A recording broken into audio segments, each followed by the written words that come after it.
Hi guys, and in this video I'm gonna show you how to adjust the sound volume for notifications and calls on your Huawei Watch GT3.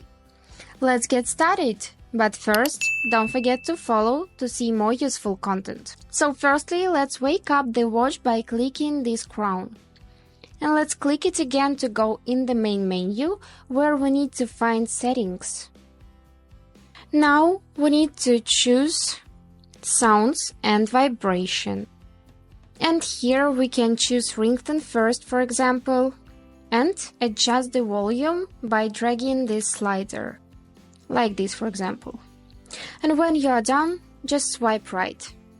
And let's do the same for workout broadcasts, like this, and swipe right. And also you can enable crown haptics, so you will feel the vibration when you rotate the crown. And you can enable mute if you don't want to hear any sounds. And when you are done, just simply swipe right.